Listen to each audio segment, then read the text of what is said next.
This film contains the secret.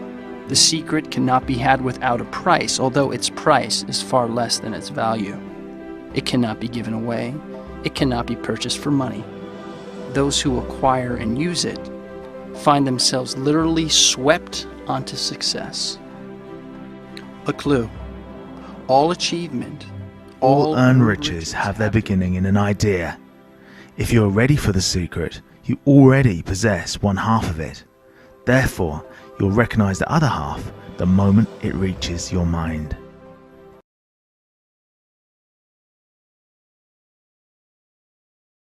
I'd like to tell you about the strangest secret in the world. Some years ago, the late Nobel Prize-winning Dr. Albert Schweitzer was being interviewed in London, and a reporter asked him, "Doctor, what's wrong with men today?" And the great doctor was silent a moment, and then he said, "Men simply don't think." It's about this that I want to talk with you. We live today in a golden age. This is an era that man has looked forward to, dreamed of, and worked toward for thousands of years. But since it's here, we pretty well take it for granted. We in America are particularly fortunate to live in the richest land that ever existed on the face of the earth, a land of abundant opportunity for everyone. But do you know what happens? Well, let's take 100 men who start even at the age of 25. Do you have any idea what will happen to those men by the time they're 65? These 100 men who all start even at the age of 25 believe they're going to be successful. If you ask any one of these men if he wanted to be a success, he'd tell you he did. And you'd notice that he was eager toward life, that there was a certain sparkle to his eye, an erectness to his carriage, and life seemed like a pretty interesting adventure to him. But by the time they're 65, 1 will be rich. 4 will be financially independent.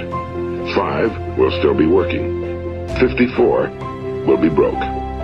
Now think a moment. Out of the 100, only 5 make the grade. Now why do so many fail?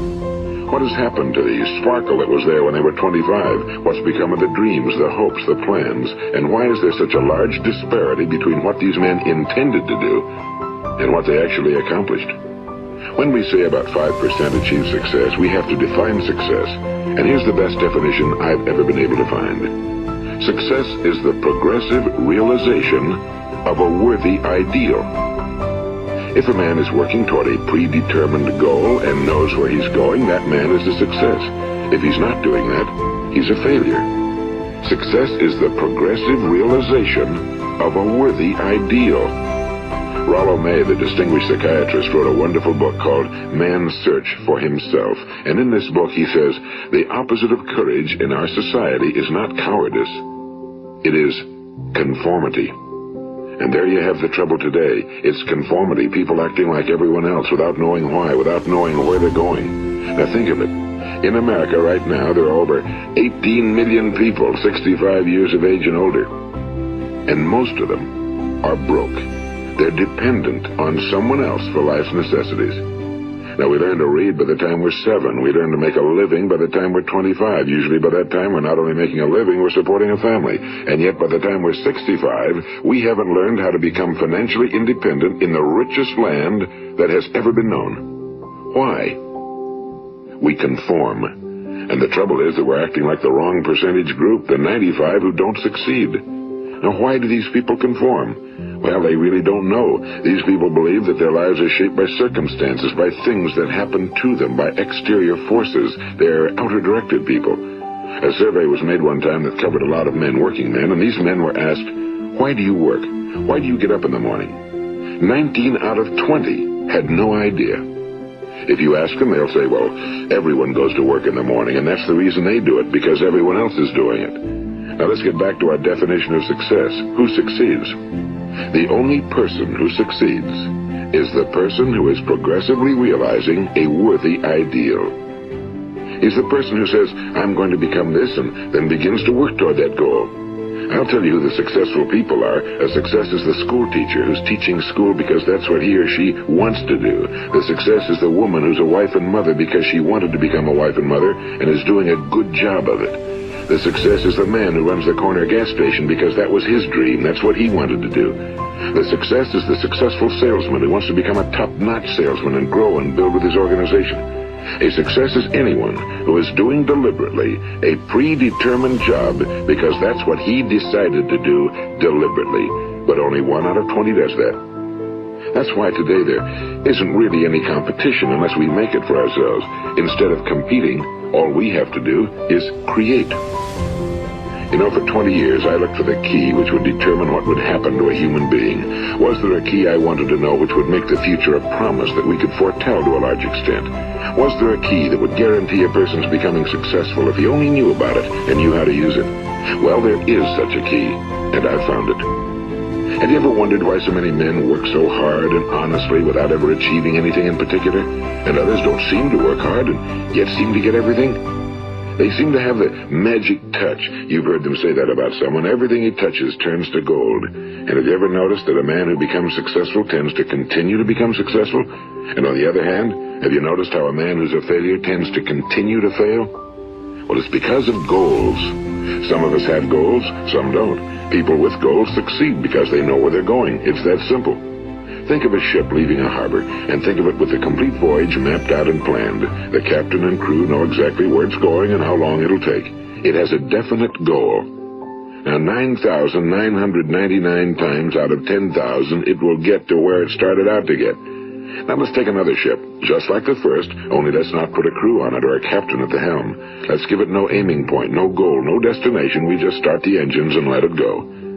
I think you'll agree with me that if it gets out of the harbor at all, it will either sink or wind up on some deserted beach, a derelict. It can't go anyplace because it has no destination and no guidance, and it's the same with a human being. Take the salesman, for example. There's no other person in the world today with the future of a good salesman. Selling is the world's highest paid profession, if we're good at it and if we know where we're going. Every company needs top-notch salesmen, and they reward those men. The sky's the limit for them. But how many can you find? Someone once said the human race is fixed, not to prevent the strong from winning, but to prevent the weak from losing. The American economy today can be likened to a convoy in time of war. The entire economy is slowed down to protect its weakest link, just as the convoy had to go at the speed that would permit its slowest vessel to remain in formation. That's why it's so easy to make a living today. It takes no particular brains or talent to make a living and support a family today. So we have a plateau of so-called security, if that's what a person is looking for. But we do have to decide how high above this plateau we want to aim. Now let's get back to the strangest secret in the world, the story that I wanted to tell you today. Why do men with goals succeed in life and men without them fail? Well, let me tell you something which, if you really understand it, will alter your life immediately. If you understand completely what I'm going to tell you from this moment on, your life will never be the same again. You'll suddenly find that good luck just seems to be attracted to you. The things you want just seem to fall in line, and from now on you won't have the problems, the worries, the gnawing lump of anxiety that perhaps you've experienced before. Doubt, fear, well, they'll be things of the past. Here's the key to success and the key to failure. We become what we think about. Now let me say that again. We become what we think about. Throughout all history, the great wise men and teachers, philosophers and prophets have disagreed with one another on many different things. It's only on this one point that they are in complete and unanimous agreement. Listen to what Marcus Aurelius, the great Roman emperor, said. A man's life is what his thoughts make of it. Disraeli said this: everything comes if a man will only wait. I've brought myself by long meditation to the conviction that a human being with a settled purpose must accomplish it, and that nothing can resist a will that will stake even existence for its fulfillment. Ralph Waldo Emerson said this: a man is what he thinks about all day long. William James said, the greatest discovery of my generation is that human beings can alter their lives by altering their attitudes of mind. And he also said, we need only in cold blood act as if the thing in question were real, and it will become infallibly real by growing into such a connection with our life that it will become real. It will become so knit with habit and emotion that our interest in it will be those which characterize belief. And he also said, if you only care enough for a result, you will almost certainly attain it. If you wish to be rich, you will be rich. If you wish to be learned, you will be learned. If you wish to be good, you will be good. Only you must then really wish these things, and wish them exclusively, and not wish at the same time 100 other incompatible things just as strongly. In the Bible, you read in Mark 9:23, If thou canst believe, all things are possible to him that believeth. My old friend Dr. Norman Vincent Peale put it this way: this is one of the greatest laws in the universe. Fervently do I wish I had discovered it as a very young man. It dawned upon me much later in life, and I found it to be one of the greatest, if not my greatest discovery outside of my relationship to God. The great law, briefly and simply stated, is that if you think in negative terms, you will get negative results. If you think in positive terms, you will achieve positive results. That is the simple fact, he went on to say, which is at the basis of an astonishing law of prosperity and success. In 3 words, believe and succeed. William Shakespeare put it this way: our doubts are traitors and make us lose the good we oft might win by fearing to attempt. George Bernard Shaw said, people are always blaming their circumstances for what they are. I don't believe in circumstances. The people who get on in this world are the people who get up and look for the circumstances they want, and if they can't find them, make them. Well, it's pretty apparent, isn't it? And every person who discovered this for a while believed that he was the first one to work it out. We become what we think about. Now, it stands to reason that a person who's thinking about a concrete and worthwhile goal is going to reach it, because that's what he's thinking about, and we become what we think about. Conversely, the man who has no goal, who doesn't know where he's going, and whose thoughts must therefore be thoughts of confusion and anxiety and fear and worry, becomes what he thinks about. His life becomes one of frustration and fear and anxiety and worry. And if he thinks about nothing, he becomes nothing. Now, how does it work? Why do we become what we think about? Well, I'll tell you how it works as far as we know. Now, to do this, I want to tell you about a situation that parallels the human mind. Suppose a farmer has some land, and it's good fertile land. Now, the land gives the farmer a choice. He may plant in that land whatever he chooses. The land doesn't care. It's up to the farmer to make the decision. Now, remember, we're comparing the human mind with the land because the mind, like the land, doesn't care what you plant in it. It will return what you plant, but it doesn't care what you plant.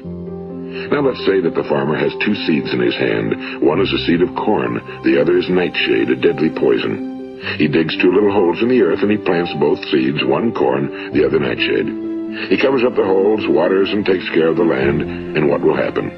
Invariably, the land will return what's planted. As it's written in the Bible, as ye sow, so shall ye reap. Now remember, the land doesn't care. It'll return poison in just as wonderful abundance as it will corn. So up come the 2 plants, one corn, one poison. Now, the human mind is far more fertile, far more incredible and mysterious than the land, but it works the same way. It doesn't care what we plant. Success, failure. A concrete, worthwhile goal, or confusion. Misunderstanding, fear, anxiety, and so on. But what we plant, it must return to us.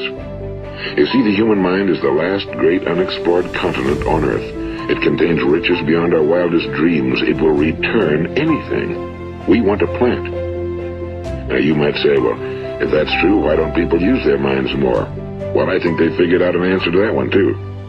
Our mind comes as standard equipment at birth. It's free, and things that are given to us for nothing we place little value on. Things that we pay money for, we value. The paradox is that exactly the reverse is true. Everything that's really worthwhile in life came to us free. Our minds, our souls, our bodies, our hopes, our dreams, our ambitions, our intelligence, our love of family and children and friends and country, all these priceless possessions are free. But the things that cost us money are actually very cheap and can be replaced at any time. A good man can be completely wiped out and make another fortune. He can do that several times. Even if our home burns down, we can rebuild it. But the things we got for nothing, we can never replace. The human mind isn't used because we take it for granted. Familiarity breeds contempt. It can do any kind of job we assign to it, but generally speaking, we use it for little jobs instead of big, important ones. Universities have proved that most of us are operating on about 10% or less of our abilities. So decide now, what is it you want? Plant your goal in your mind. It's the most important decision you'll ever make in your entire life. What is it you want? You want to be an outstanding salesman? A better worker at your particular job? You want to go places in your company? In your community? Do you want to get rich? All you've got to do is plant that seed in your mind, care for it, work steadily toward your goal, and it will become a reality. It not only will, there's no way that it cannot. You see, That's a law, like the laws of Sir Isaac Newton, the laws of gravity. If you get on top of a building and jump off, you'll always go down. You'll never go up. And it's the same with all the other laws of nature. They always work. They're inflexible. Think about your goal in a relaxed, positive way. Picture yourself in your mind's eye as having already achieved this goal. See yourself doing the things you will be doing when you've reached your goal. Ours has been called the phenobarbital age, the age of ulcers and nervous breakdowns and tranquilizers. At a time when medical research has raised us to a new plateau of good health and longevity, far too many of us worry ourselves into an early grave trying to cope with things in our own little personal ways without learning a few great laws that will take care of everything for us.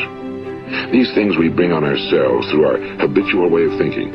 Every one of us is the sum total of his own thoughts.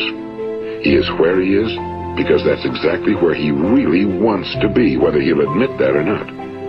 Each of us must live off the fruit of his thoughts in the future, because what you think today and tomorrow, next month and next year, will mold your life and determine your future. You're guided by your mind. I remember one time I was driving through eastern Arizona and I saw one of those giant earth-moving machines roaring along the road at about 35 miles an hour with what looked like 30 tons of dirt in it. A tremendous, incredible machine. And there was a little man perched way up on top with the wheel in his hands guiding it. And as I drove along, I was struck by the similarity of that machine to the human mind. Just suppose you're sitting at the controls of such a vast source of energy. Are you going to sit back and fold your arms and let it run itself into a ditch? Or are you going to keep both hands firmly on the wheel and control and direct this power to a specific, worthwhile purpose? It's up to you. You're in the driver's seat. You see, the very law that gives us success is a two-edged sword. We must control our thinking. The same rule that can lead a man to a life of success, wealth, happiness, and all the things he ever dreamed of for himself and his family. That very same law can lead him into the gutter. It's all in how he uses it, for good or for bad. This is the strangest secret in the world. Now, why do I say it's strange, and why do I call it a secret? Actually, it isn't a secret at all. It was first promulgated by some of the earliest wise men, and it appears again and again throughout the Bible, but very few people have learned it, understand it. That's why it's strange, and why for some equally strange reason it virtually remains a secret. I believe that you could go out and walk down the main street of your town and ask one man after another what the secret of success is, and you probably wouldn't run into one man in a month who could tell you. Now, this information is enormously valuable to us if we really understand it and apply it. It's valuable to us not only for our own lives, but the lives of those around us, our families, employees, associates, and friends. Life should be an exciting adventure. It should never be a bore. A man should live fully, be alive. He should be glad to get out of bed in the morning. He should be doing a job he likes to do because he does it well. One time I heard Grove Patterson, the great late editor-in-chief of the Toledo Daily Blade, make a speech, and as he concluded his speech, he said something I've never forgotten. He said, "My years in the newspaper business have convinced me of several things. Among them, that people are basically good, and that we came from someplace, and we're going someplace. So we should make our time here an exciting adventure. The architect of the universe didn't build a stairway leading nowhere." And the greatest teacher of all, the carpenter from the plains of Galilee, gave us the secret time and time again. As ye believe, so shall it be done unto you. I've explained the strangest secret in the world and how it works. Now on this side I want to explain how you can prove to yourself the enormous returns possible in your own life by putting this secret to a practical test. I want you to make a test that will last 30 days. It isn't going to be easy, but if you'll give it a good try, it will completely change your life for the better. Now, back in the 17th century, Sir Isaac Newton, the English mathematician and natural philosopher, gave us the natural laws of physics, which apply as much to human beings as they do to the movement of bodies in the universe. And one of these laws is that for every action, there is an equal and opposite reaction. Simply stated, as it applies to you and me, it means we can achieve nothing without paying the price. The results of your 30-day experiment will be in direct proportion to the effort you put forth. To be a doctor, you must pay the price of long years of difficult study. To be successful in selling, and remember that each of us succeeds to the extent of his ability to sell. Selling our families on our ideas, selling education in schools, selling our children on the advantages of living the good and honest life. selling our associates and employees on the importance of being exceptional people. 2, of course, the profession of selling itself. But to be successful in selling our way to the good life, we must be willing to pay the price. Now, what is that price? Well, it's many things. First, it's understanding emotionally as well as intellectually that we literally become what we think about, that we must control our thoughts if we're to control our lives. It's understanding fully that as ye sow, so shall ye reap. Second, it's cutting away all fetters from the mind and permitting it to soar as it was divinely designed to do. It's the realization that your limitations are self-imposed and that the opportunities for you today are enormous beyond belief.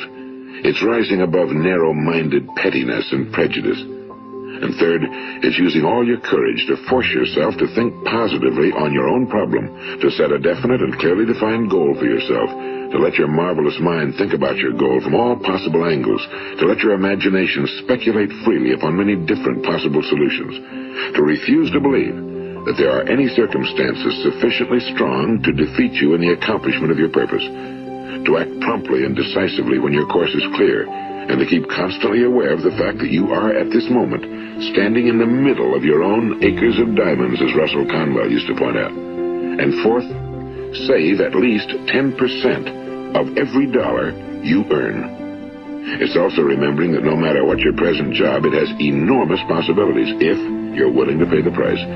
Now let's just go over the important points in the price each of us must pay to achieve the wonderful life that can be ours. It is, of course, worth any price. 1, you will become what you think about. 2, remember the word imagination and let your mind begin to soar. 3, courage. Concentrate on your goal every day. 4, save 10% of what you earn. And 5, action. Ideas are worthless unless we act on them. Now, I'll try to outline the 30-day test I want you to make. Keep in mind that you have nothing to lose by making this test and everything you could possibly want to gain. There are 2 things that may be said of everyone. Each of us wants something, and each of us is afraid of something. I want you to write on a card what it is you want more than anything else. It may be more money. Perhaps you'd like to double your income or make a specific amount of money. It may be a beautiful home. It may be success at your job. It may be a particular position in life. It could be a more harmonious family. Each of us wants something. Now write down on your card specifically what it is you want. Make sure it's a single goal and clearly defined. You needn't show it to anyone, but carry it with you so that you can look at it several times a day. Think about it in a cheerful, relaxed, positive way each morning when you get up. And immediately you have something to work for, something to get out of bed for, something to live for. Look at it every chance you get during the day and just before going to bed at night. And as you look at it, remember that you must become what you think about, and since you're thinking about your goal, you realize that soon it will be yours. In fact, it's yours really the moment you write it down and begin to think about it. Look at the abundance all around you as you go about your daily business. You have as much right to this abundance as any other living creature. It's yours for the asking. Now we come to the difficult part. Difficult because it means the formation of what is probably a brand new habit, and new habits are not easily formed. Once formed, however, it will follow you for the rest of your life. Stop thinking about what it is you fear. Each time a fearful or negative thought comes into your consciousness, replace it with a mental picture of your positive and worthwhile goal. And there'll come times when you'll feel like giving up. It's easier for a human being to think negatively than positively. That's why only 5% are successful. You must begin now to place yourself in that group. For 30 days, you must take control of your mind. It will think about only what you permit it to think about. Each day for this 30-day test, do more than you have to do. In addition to maintaining a cheerful, positive outlook, give of yourself more than you've ever done before. Do this knowing that your returns in life must be in direct proportion to what you give. The moment you decide on a goal to work toward, you're immediately a successful person. You are then in that rare and successful category of people who know where they're going. Out of every 100 people, you belong to the top 5. Don't concern yourself too much with how you're going to achieve your goal. Leave that completely to a power greater than yourself. All you have to do is know where you're going. The answers will come to you of their own accord and at the right time. Remember these words from the Sermon on the Mount, and remember them well. Keep them constantly before you this month of your test. Ask, and it shall be given you. Seek, and ye shall find. Knock, and it shall be opened unto you. For every one that asketh receiveth, and he that seeketh findeth. and to him that knocketh it shall be opened. It's as marvelous and as simple as that. In fact, it's so simple that in our seemingly complicated world, it's difficult for an adult to understand that all he needs is a purpose and faith. For 30 days, do your very best.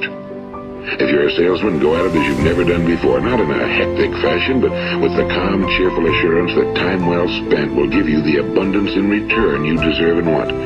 If you're a homemaker, devote your 30-day test to completely giving of yourself without thinking about receiving anything in return, and you'll be amazed at the difference it makes in your life. No matter what your job, do it as you've never done it before for 30 days. And if you've kept your goal before you every day, you'll wonder and marvel at this new life you've found. Dorothea Brand, the outstanding editor and writer, discovered it for herself and tells about it in her fine book, Wake Up and Live. Her entire philosophy is reduced to the words, act as though it were impossible to fail. She made her own test with sincerity and faith, and her entire life was changed to one of overwhelming success. Now, you make your test for 30 full days. Don't start your test until you've made up your mind to stick with it. You see, by being persistent, you're demonstrating faith. Persistence is simply another word for faith. If you didn't have faith, you'd never persist. If you should fail during your first 30 days, by that I mean suddenly find yourself overwhelmed by negative thoughts, you've got to start over again from that point and go 30 more days. Gradually, your new habit will form until you find yourself one of that wonderful minority to whom virtually nothing is impossible. And don't forget the card. It's vitally important as you begin this new way of living. On one side of the card, write your goal, whatever it may be. On the other side, write the words we've quoted from the Sermon on the Mount. Ask, and it shall be given you. Seek, and ye shall find. Knock, and it shall be opened unto you. Nothing great was ever accomplished without inspiration. See that during these crucial first 30 days, your own inspiration is kept at a peak. And above all, don't worry. Worry brings fear, and fear is crippling. The only thing that can cause you to worry during your test is trying to do it all yourself. Know that all you have to do is hold your goal before you. Everything else will take care of itself. Remember also to keep calm and cheerful. Don't let petty things annoy you and get you off course. Now, since making this test is difficult, some will say, why should I bother? Well, look at the alternative. No one wants to be a failure. No one really wants to be a mediocre individual. No one wants a life constantly filled with worry and fear and frustration. Therefore, remember that you must reap that which you sow. If you sow negative thoughts, your life will be filled with negative things. If you sow positive thoughts, your life will be cheerful, successful, and positive. Now, gradually, you'll have a tendency to forget what you've heard on this recording. Play it often. Keep reminding yourself of what you must do to form this new habit. Gather your whole family around at regular intervals and listen to what's been said here. You know, most men will tell you that they want to make money without understanding the law. The only people who make money work in a mint. The rest of us must earn money. This is what causes those who keep looking for something for nothing or a free ride to fail in life. The only way to earn money is by providing people with services or products which are needed and useful. We exchange our time and our product or service for the other man's money.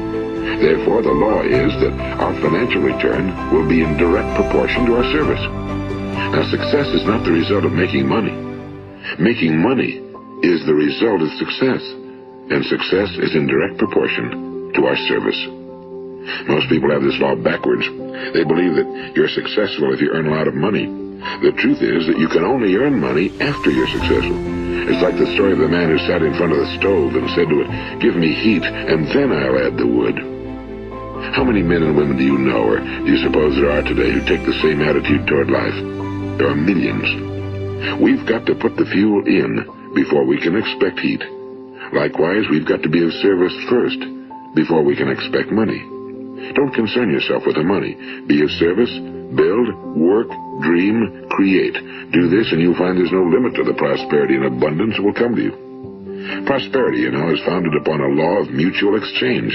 Any person who contributes to prosperity must prosper in turn himself. Sometimes the return will not come from those you serve, but it must come to you from someplace, because that's the law. For every action, there is an equal and opposite reaction. As you go daily through your 30-day test period, remember that your success will always be measured by the quality and quantity of service you render, and money is a yardstick for measuring this service. No man can get rich himself, unless he enriches others. Now, there are no exceptions to a law. You can drive down any street in America and from your car estimate the service that's being rendered by the people living on that street. Had you ever thought of this yardstick before? It's interesting. Some, like ministers and priests and other devoted people, measure their returns in the realm of the spiritual, but again, their returns are equal to their service.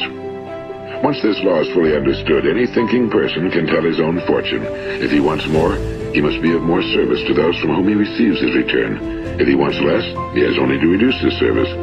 This is the price you must pay for what you want. If you believe you can enrich yourself by deluding others, you can end only by deluding yourself. It may take some time, but just as surely as you breathe, you'll get back what you put out. Don't ever make the mistake of thinking you can avert this. It's impossible.